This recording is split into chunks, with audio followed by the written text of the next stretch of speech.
Once upon a time, I lived in a house that no longer felt like home. My son, Joseph, his wife, Sarah, and my grandson, Ryan, occupied every corner of it, filling the space with their voices, their presence.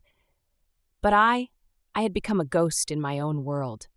Retirement had stripped me of purpose, and time had stolen my strength. My hands trembled when I reached for a glass, my thoughts scattered like autumn leaves in the wind, and Sarah, she never failed to remind me that I was nothing more than an inconvenience, a burden slowing them down. One bitter afternoon, as rain lashed against the windows, Sarah shoved a few crumpled bills into my frail hands. "Get some vegetables for dinner," she ordered, her tone clipped. The air outside was sharp, biting through my thin coat. The streets bustled with movement, people rushing past without so much as a glance in my direction. I walked slowly, carefully, each step a battle against my aching joints. But then, near the pharmacy, I saw her, a tiny girl, no older than 7, her cheeks streaked with dirt and silent tears. Her desperate whispers to the shopkeeper stopped me cold. "Please, sir," she begged, voice shaking. "My mother is sick. We have no money, but she needs medicine." The shopkeeper barely spared her a glance, shaking his head and turning away. Something inside me twisted, an ache not of old age but of something deeper. Without hesitation, I reached into my pocket, pressing the money into her small, trembling hands. "Take care of her," I whispered, watching as her eyes widened in disbelief. She clutched the bills to her chest, whispered a tearful "thank you," and ran. I stood there, watching her disappear, knowing I had done the right thing. Dread coiled in my stomach on the walk home. Sarah's anger was a storm I could not outrun. The moment I stepped inside, her voice lashed out like a whip. "Where are the vegetables?" My silence was my confession. Joseph's voice followed, softer but heavy with disappointment. "Dad, what happened?" But Sarah didn't wait for my explanation. "He gave the money away, just like that." Joseph sighed, rubbing his temples.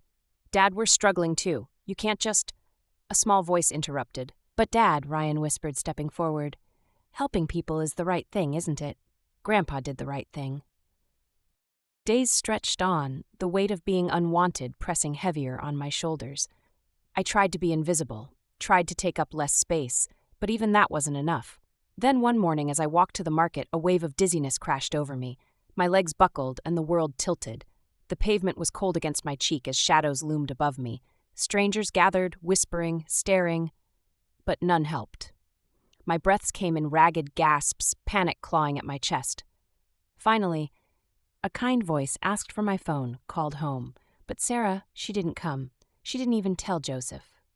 I dragged myself home, clinging to walls, lampposts, anything to keep me upright. When I stumbled through the door, Sarah barely glanced at me. But Ryan, my sweet boy, he ran to me, arms wrapping around my waist, his warmth seeping into my frozen skin. "Grandpa, you're shaking," he said, his voice thick with worry. He led me to my chair, brought me water. His hands, so small, so gentle, held mine as if afraid I'd disappear. He was the only one who saw me, who truly saw me, and in that moment I clung to the last shred of love I had left. One evening, as I sat alone in my room, their voices seeped through the walls. Joseph's tone was unsure, Sarah's sharp as a blade, and then Ryan's, a trembling thread of courage. "Mom, there's a boy in my class," he admitted hesitantly. "He's poor. The school was going to kick him out, so I gave him my school fee money to help." My heart clenched with pride, but Sarah's fury erupted.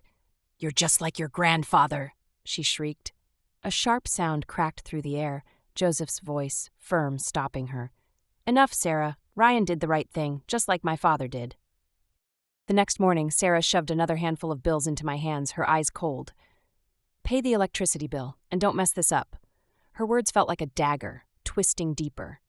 I walked to the payment office, clutching the money tightly. But then, a jolt. Someone bumped into me. I barely noticed at first, but when I reached the counter, my pockets were empty. My breath caught, stolen. The money was gone. My hands shook as I searched frantically, retracing my steps, but I knew. I was too slow, too weak. There was no fixing this, and Sarah, she would never believe me. That night, long after the house fell silent, I sat in my darkened room, my fingers tracing the worn edges of an old photograph. My late wife's smile, forever frozen in time, gazed back at me. A lump rose in my throat. "I can't do this anymore," I murmured. The loneliness, the shame, the weight of being nothing, it was crushing me. The next morning, with what little strength I had left, I stood before Joseph and Sarah, voice shaking. "Please, take me to the old age home." A long silence stretched between us. Then Sarah smirked. "Good, you should have gone a long time ago." As we arrived at the old age home, I forced myself to stay composed. Joseph filled out the paperwork while I sat still, gripping my wife's photo like a lifeline. But then a voice, a warm, familiar voice. "It's been a long time." I looked up. A man, kind-eyed, standing before me. Joseph frowned, confused. "Dad? How do you know him?" I swallowed, suddenly unsure if the truth even mattered anymore. Would Joseph care? Would he even want to know the past of the man he had abandoned? But soon he would learn everything, and nothing would ever be the same again. Joseph's curiosity turned to unease as he glanced between me and the man. The manager smiled knowingly. "Your father isn't just any old man. Years ago, he changed lives here. He helped raise children who had no one." Joseph's brow furrowed, his breath shallow. "What do you mean?" he asked, voice tight. The manager took a step closer. "Your father, he adopted a child from this very orphanage." Silence stretched between us, thick with tension.